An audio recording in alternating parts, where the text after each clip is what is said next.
நம்முடைய அருள் நேரத்தில் நிறைய அன்பர்கள் ராமாயணம், பெரிய புராணம், பாரதம், பகவத்கீதை ஞானிகளுடைய வரலாறை தெரிந்து கொண்டாலும் அண்மையில் ஒரு தோழர் கடிதம் எழுதியிருந்தார். நாங்கள் ஒவ்வொரு பிரதோஷத்திற்கும் சிவ வழிபாடு செய்கின்றோம். ஒரு பிரதோஷத்தில் கலந்து கொள்வது அஸ்வமேத யாகத்திற்கு சமம் என்று எங்கள் சிவன் கோவிலுடைய சிவாச்சாரியார் சொல்கின்றார். உண்மையிலேயே உலக மக்களின் நலன் கருதி பிரதோஷத்தின் மகிமை என்ன என்பதை விவரமாக சொல்லுங்கள் என்றார். நண்பர்களே, உலகத்தில் வாழக்கூடிய எல்லா ஜீவராசிகளுக்கும் தெரிந்து கொள்ளக்கூடிய ஒரு விஷயம் இந்த பிரதோஷ வழிபாடு. பிறர் தோஷத்தை தன் தோஷமாக மாற்றி பிறருக்கு சந்தோஷம் கொடுப்பது தான் பிரதோஷம். எப்படி? இந்த வார்த்தையை ரொம்ப நுட்பமாக கவனிக்கணும். பிறர் தோஷத்தை தன் தோஷமாக மாற்றி பிறருக்கு சந்தோஷத்தை கொடுப்பது தான் பிரதோஷம். உங்களுக்கு தெரியும், கைலாயம்கிரியில் தேவர்களும் முனிவர்களும் ஒரு பக்கம், அசுரர்கள் ஒரு பக்கம், யார் பெரியவர்கள் என்கின்ற சண்டை சச்சரவு எப்போதும் நடந்து கொண்டே இருக்கிறது.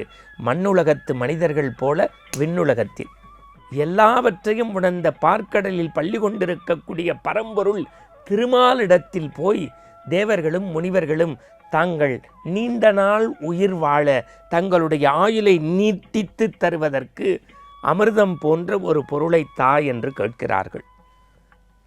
பார்க்கடலில் பள்ளி கொண்டிருக்கக்கூடிய பரம்பொருள் திருமால் சொன்னார், ஆழ்கடலுக்கு சென்று அந்த பார்க்கடலை கடைந்தால் அமுதம் போன்று ஒரு பொருள் கிடைக்கும், அதை உண்டால் ஆயுள் நீடிக்கும் என்றார்கள்.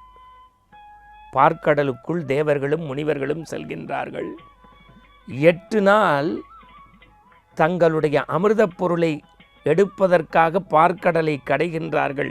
வாசுகி என்கின்ற பாம்பு நச்சை கக்குகிறது. தேவர்களும் முனிவர்களும் பார்க்கடலிலிருந்து பயந்து சிவபெருமானிடத்தில் போய் முறையிடுகிறார்கள்.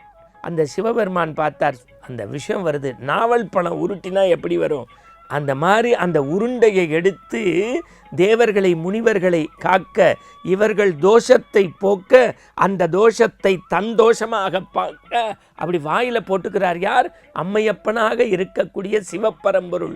உடனே உமாதேவியர் பார்க்கிறார், ஆகா, இதை உண்டுட்டா என் கணவனுக்கு விஷம் உள்ள போயிடுமேன்னு அப்படியே இந்த பகுதியை பிடிக்கிறார்.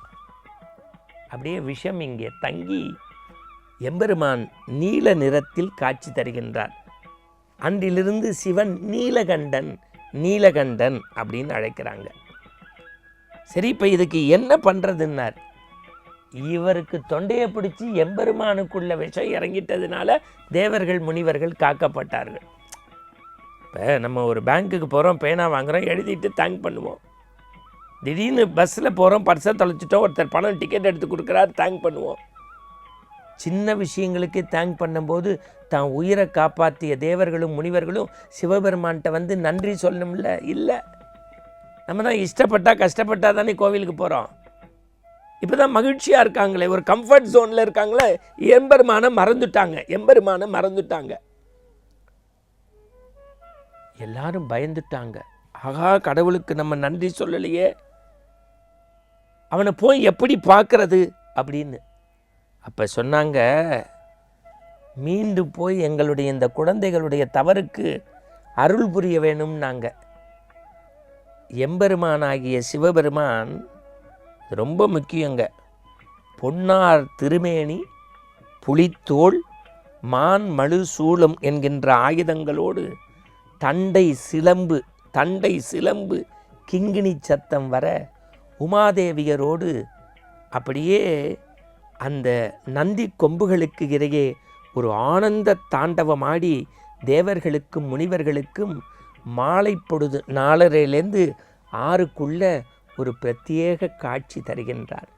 அதுதான் பிரதோஷ வழிபாடு என்று பெயர். தினசரி 4:30 to 6 வழிபட்டிங்கன்னு வச்சுங்க, அதுக்கு பேர் நித்திய பிரதோஷம். சனிக்கிழமைகளில் அண்ணா அபிஷேகம்லாம் செய்து வழிபடுவாங்க, அதுக்கு சனி பிரதோஷம்னு பேர். திங்கக்கிழமை வழிபட்டால் சோம பிரதோஷம். அதெல்லாம் அப்படியே கைலேங்கிரியிலேயே சென்று எம்பெருமானை வழிபடுவதற்கு சமம். இந்த பிரதோஷ வழிபாடுன்னா என்ன? அன்னைக்கு மட்டும்தான் எம்பெருமானுக்கும் நந்தி தேவருக்கும் அபிஷேக ஆராதனையோடு அலங்காரங்களோட ரிஷப வாகன வளத்தோடு வரக்கூடிய தூபதீப ஆராதனை. அதை காண்பதும் பார்ப்பதும் பேரானந்தம் என்றால் இதை இன்று கேட்டது ஆனந்தத்தின் ஆனந்தம். மீண்டும் ஆனந்த ஆரம்பம் நாளை தொடரும்.